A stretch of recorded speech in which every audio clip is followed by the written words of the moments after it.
सुरेश जी, लालगंज विधानसभा क्षेत्र में 25 साल से एनडीए का दबदबा है। एनडीए का दबदबा बरकरार रहेगा। इस बार जनसुराज भी बड़ी चैलेंजिंग में और एक तरफ कांग्रेस भी है। निश्चित बरकरार रहेगा, इसमें कहीं दो मत नहीं है। प्रत्याशी को लेकर कई सवाल भी उठा रहे हैं देखिए, लोग। उस पर तो हमको अभी कुछ नहीं बोलना है। हम्म, समय आने दीजिए, हम्म। सब लोग जान जाएंगे, फिर एनडीए की सरकार बनेगी, इसमें कहीं दो मत नहीं है। चलिए, अब दूसरा सवाल जो है वो जनसुराज के नेता रंजीत कुमार सिंह से लेते हैं। लालगंज विधानसभा में पिछले 25 साल से एनडीए का दबदबा है। इस बार क्या चैलेंजिंग रहेगी जनसुराज? बिल्कुल, एक तरफ विधायक कह रहे हैं खूब काम किए हैं। कोई काम नहीं किया गया, बिल्कुल फिसड्डी है, बिल्कुल फिसड्डी है। बुर्बक बनाया जा रहा है लालगंज की जनता को, इमोशनल वातावरण क्रिएट करके और बुर्बक बनाने का काम किया जा रहा है। कोई विकास का कार्य नहीं हुआ है। ये हाईवे को जो है अपने विकास में जो है बता देते हैं लोगों को कि कितना बढ़िया रास्ता बना है। अरे रास्ता तो मैनिफेस्टो में है, केंद्र सरकार की चीज़ है हाईवे, इसको जो है विधायक ही कहते हैं। अरे आप में दम था तो ये इमादपुरा भगवानपुर वाला रोड कहला नहीं, इमादपुर और लालगंज वाला रोड कहला नहीं बनवा दिए थे। सराय के रोड का अभी तक चौड़ीकरण नहीं हुआ, सराय और लालगंज रोड का अभी तक चौड़ीकरण नहीं हुआ। आपके लालगंज विधानसभा क्षेत्र में एक भी रोड ऐसा बताइए, आप वैशाली जिला के हर विधानसभा क्षेत्र में जाइएगा तो आपको जो है चौड़ीकरण का रोड मिलेगा, लेकिन एक भी रोड लालगंज विधानसभा क्षेत्र में बताइए जहां चौड़ीकरण इस विधायक के कार्यकाल में हुआ हो। कह रहे 90 से ज्यादा रोड में, वही तो मैं बता रहा हूँ, बिल्कुल है। फॉल्स बात। शिलान्यास है क्षेत्र ये में बस। सर। अच्छा, 4.5 साल क्या कर रहे थे आप 4.5 वर्षों तक क्या कर रहे थे? आपको क्या मजबूरी ऐसा आ गया कि आप जो है चुनावी वर्ष में, जब अगले महीना में सितंबर के लास्ट में या अक्टूबर के फर्स्ट वीक में अधिसूचना जारी हो जाएगी,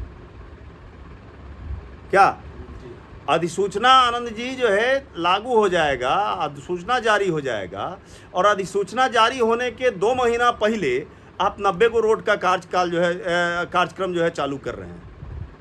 इससे पहले आप कहाँ थे? कोरोना में आप कहाँ थे? बाढ़ आया, बाढ़ में आप कहाँ थे? कह रहे थे कम्युनिटी किचन चला रहे थे। कोई कम्युनिटी किचन नहीं चला रहे थे। कम्युनिटी किचन वो चला रहे थे, उनके पैसा से चल रहा था, उनके पैसा से चल रहा था। अरे ये सरकार का स्कीम होता है, बाढ़ जब आएगा उसमें बहुत ज़्यादा लूट का अभियान भी चलता है, और उस लूट अभियान में जो है एगो कम्युनिटी किचन चला करके आप जनता के ऊपर एहसान कर दिए क्या? वो कम्युनिटी किचन भाजपा का देन है? ये बाढ़ का तो शुरू से, जब से सरकार बना, लोकतंत्र का जब से उदय हुआ, बाढ़ जब होता है तो बाढ़ में रिलीफ फंड बढ़ता ही है, कम्युनिटी किचन चलता ही है। ये कौन सी बड़ी बात हो गई?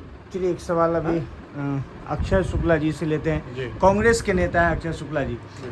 25 साल से एनडीए का दबदबा रहा है, एक बार फिर से विधायक जो है इतना दबदबा रहा है। रोड पर बात हो रही है कि हम चारों टायर बदलवा के आ रहे हैं। इतना बढ़िया रोड बना है विधायक जी कि हम सारा क्या कहें, इतना रोड बड़ा बढ़िया बना है। अपना घर का रोड बनवा पाए विधायक जी?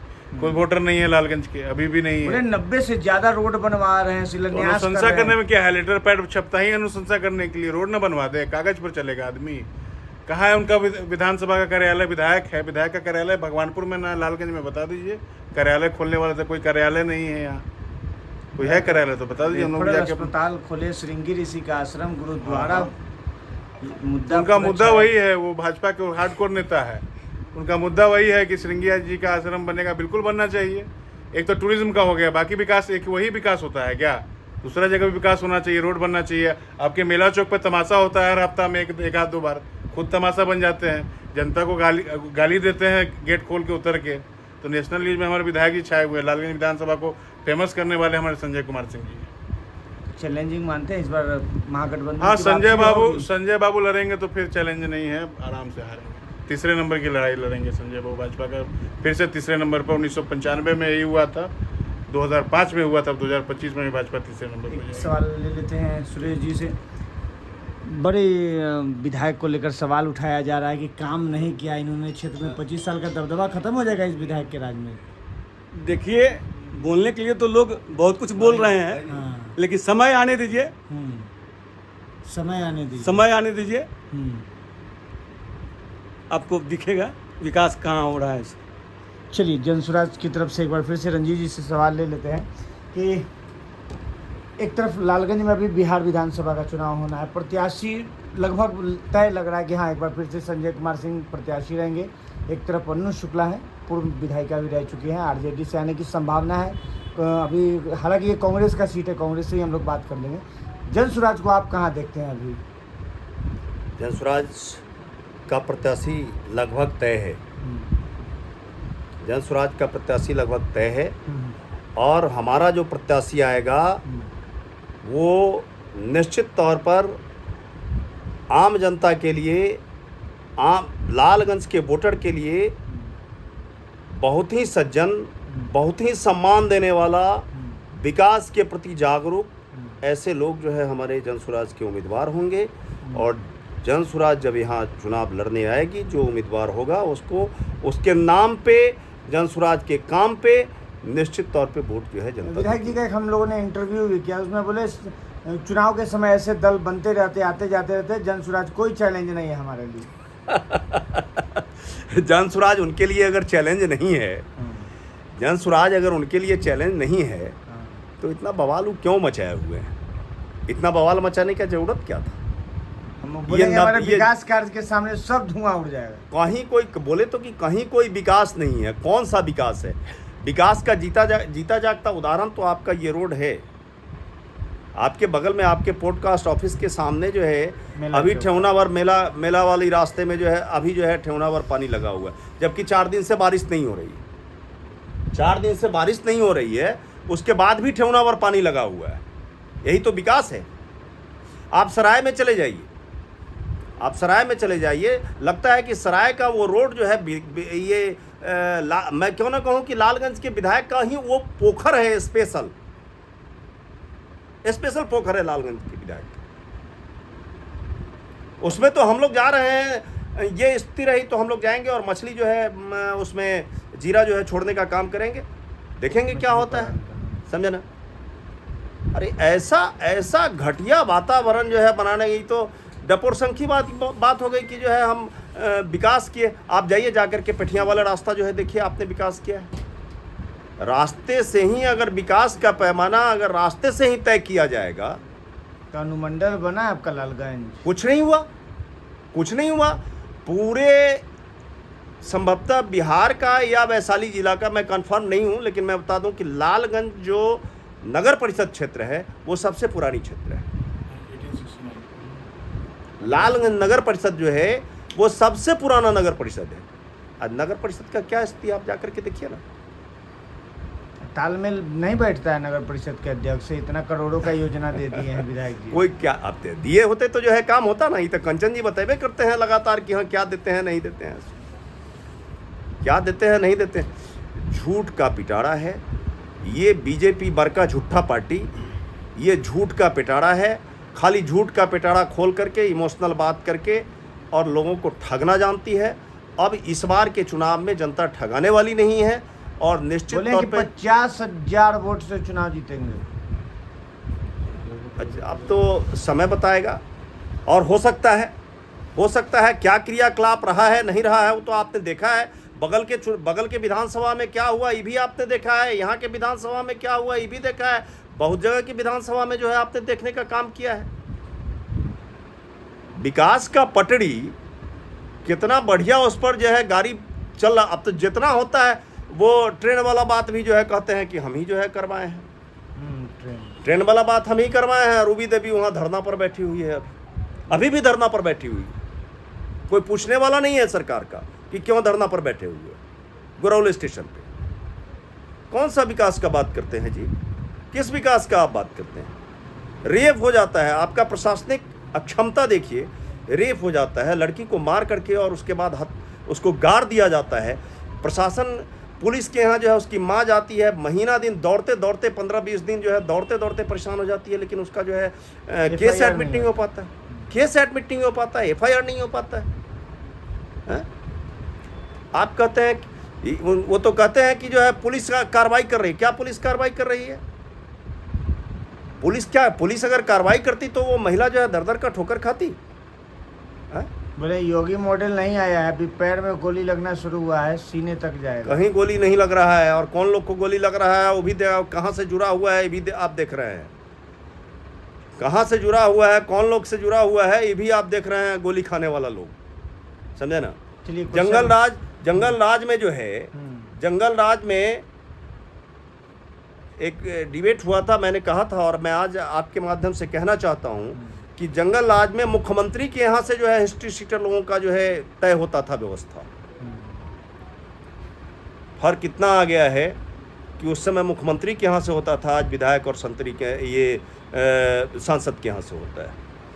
अच्छा जी, से एक सवाल ले लेते हैं आखिर में कि लालगंज विधानसभा क्षेत्र में विकास के काम को तो कह रहे हैं कि 50,000 वोट से इस बार जीतेंगे। 50-55 हज़ार वोटे आएगा उनको, आप लिख के रख लीजिए, उनको टिकट भी लेगा। पिछले बार इतना वोट बटा तब भी 70,000 36% वोट आया, मात्र 70,000 वोट। इस बार 70,000 वोट ला के सीधी लड़ाई में सिर्फ चंद्र जी 50,000 से हारे हैं।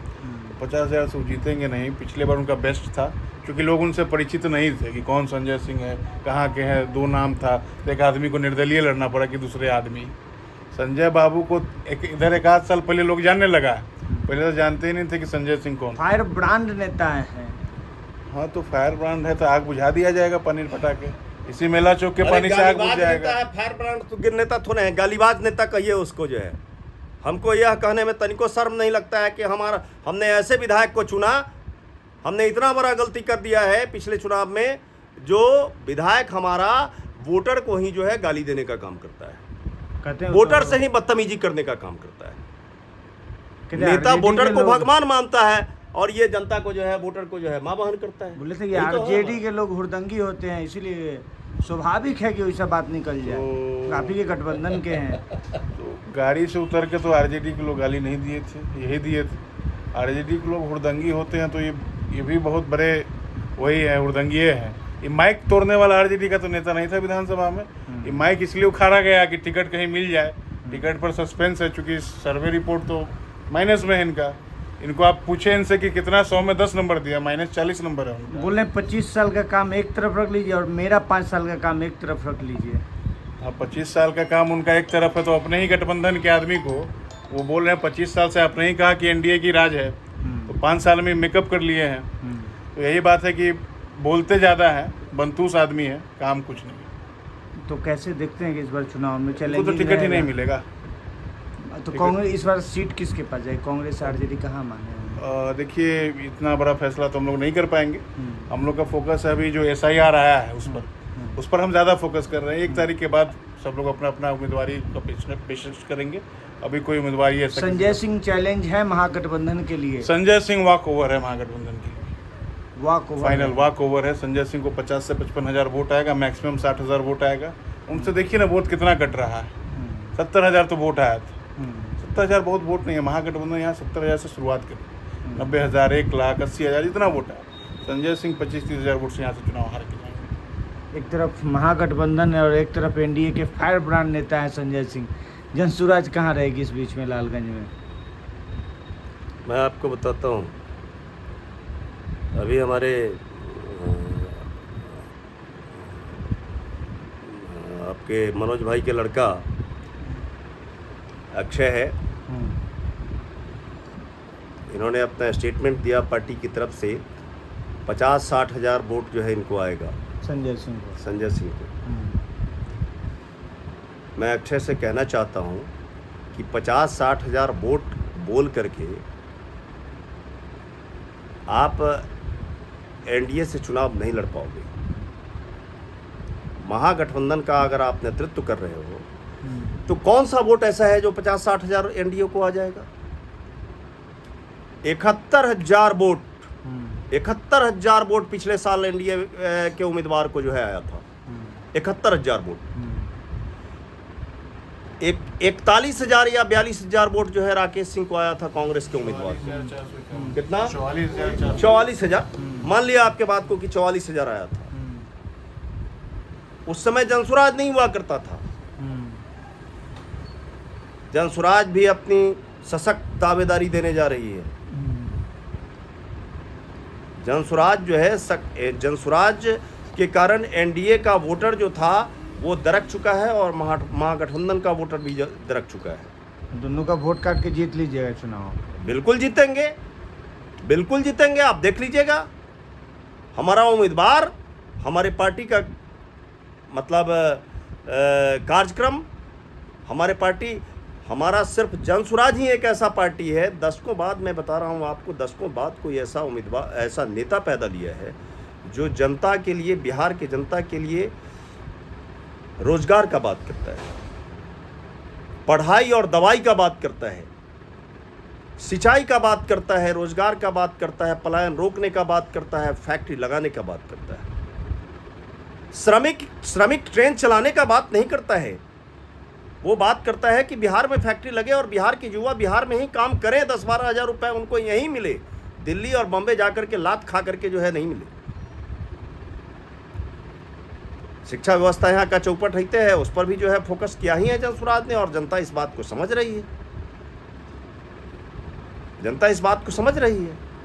इसलिए निश्चित तौर पे जनसुराज से ही दोनों को लड़ना होगा, और दोनों का वोट ही, अरे वोटबा कोनो खरीदल है का हो, एनडीए के ना वोट खरीदल है, ना महागठबंधन के वोट खरीदल, जनता के जो वोट है से है, वह में से विचारधारा को, एनडीए के विचारधारा को कुछ मानने वाले लोग हैं, कुछ महागठबंधन के विचार, चूंकि दो ही पहले से थे तो दो ही के बारे में सोचता था, अब तीसरा आया है तो तीसरा के बारे में गंभीर रूप से सोच रहा है, गंभीर रूप से। अच्छा जी, आखिरी सवाल आप ही से ले लेते हैं, कितना चैलेंज मानते हैं इस बार जनसुराज नई पार्टी आई है? अब ध्यान में तो नहीं है, लेकिन अगर चैलेंज आएगा तो उसका सामना किया जाएगा, क्योंकि हम मेन चैलेंज बीजेपी को ही मानते हैं। इनका उम्मीदवार मुझे नहीं लगता है कि बहुत कुछ काम को, उम्मीदवार बदले तो कुछ बात हो। फायर ब्रांड नेता से निपटना ना फायर ब्रांड नेता कोई नहीं है, पानी, यही जनता पानी से आग बुझा देगी, सारा फायर निकल जाएगा। ये तो पहले ही हार चुके हैं, हाँ, ये तो पहले ही हार चुके हैं महागठबंधन वाले। और क्या, ये तो खुद अपने से कबूल कर लिए कि 50-55 हज़ार वोट आएगा एनडीए को, और इनको अगले चुनाव में 44,000 वोट आया, तो हार तो गए ही पहले ही। इस बार 70,000 वोट आया था लोकसभा में। अरे लोकसभा की बात नहीं कर रहे हैं, विधानसभा की बात कर रहे हैं। 35,000 वोट, 50% वोट जो है एनडीए का दरक चुका है, 50% वोट एनडीए का दरक चुका है, महागठबंधन का वोट भी जो है दरक चुका है, और ये दोनों वोट जो दरक चुका है वो जनसुराज को मिलेगी, और जनसुराज गंभीरता से चुनाव जीते। बोलिए सुरेश जी। समय आने दीजिए, पता चलेगा। आप अपना जीता हुआ सीट तो ले लीजिए, भाजपा से गिरवी रखा दिए हैं। देखिए आपका सीट हुआ करता था। अब टिकट की बात आने दीजिए, तब पता चलेगा कि कहाँ जा रहा है, क्या हो रहा है। आपके नेता आना छोड़ चुके हैं कार्यकर्ताओं के लिए। नहीं, ऐसी कोई बात नहीं। चाचा बोलने दीजिए, 5 सीट मिला है, किस कार्यकर्ता को टिकट मिला? लोजपा रामविलास से एक कार्यकर्ता को नहीं, पहले नाजिर रसीद कटा, उसके बाद सस्ता रसीद कटा। पूछिए कितना पुराना लोजपा का कार्यकर्ता है। जब टिकट की बारी आई तो राजकुमार साहब का टिकट बेच दिया गया। नहीं, हकीकत है। नहीं, गलत बात है ये सब। राजकुमार साहब को जब टिकट मिला था तो उसमें हम भी गवाह हैं उस टाइम का। कितना बड़े कार्यकर्ता थे लोजपा के? नहीं, कार्यकर्ता की बात नहीं है यहाँ, कार्यकर्ता की बात होनी चाहिए। कार्यकर्ता की बात देखिए, सब पार्टी में वही हाल होता है, कार्यकर्ता के बात सुनता कौन है? सच्चाई है, चाहे कोई भी पार्टी हो। और जिस टाइम में राजकुमार साहब जीते थे, वो 3 बार से लगातार जो है सेकंड पोजीशन थे, और लोगों का मांग था, और मांग के प्रति जो है ना, मांग था 20,000 जीते, दूसरे आदमी रहते 50,000 से जीतते। देखिए उस समय मांग था परिवर्तन का, परिवर्तन लहर में हारे। जीत 1 वोट से जीते, तब 50 जीते। इतने बड़े पॉपुलैरिटी थी, जनता की मांग थी, तो 11,800 में तो निपट गए इस बार लोजपा, जबकि लोजपा का बेस वोट 17-18 हजार एक जात का वोट है। इतने लोकप्रिय थे तो 11,800 वोट में निपट गए। डिपेंडेंट लड़े हैं ना वो, उस टाइम इंडिपेंडेंट लड़े हैं तो पासवान समाज का 17,000 पोलिंग है लालगंज विधानसभा में, पूरा वोट नहीं मिला। अपने समाज के लिए तो 40,000 वोट आता। कि समाज पर वोटिंग नहीं होता है, ये पार्टी पर वोटिंग होता है। व्यक्तिगत कहिएगा कि हम फलाने जात का है तो हमारा वोट जो है ना कौन वोट कर जाए, ये संभव नहीं है। इसी लोजपा को वैशाली में 35,000 वोट आया है, महुआ में 25,000 वोट आया है, मनार में 35,000 वोट आया है। लालगंज सिटिंग एमएलए 2 सीट जीत के गए थे, 11,800 में निपट गए आपके विधायक। क्या कारण? सिटिंग एमएलए थे, इतने लोकप्रिय थे, कार्यकर्ता नहीं थे, तो क्यों 11,800 जमानत डिपॉजिट फॉरफिट करा लिए अपना? चलिए।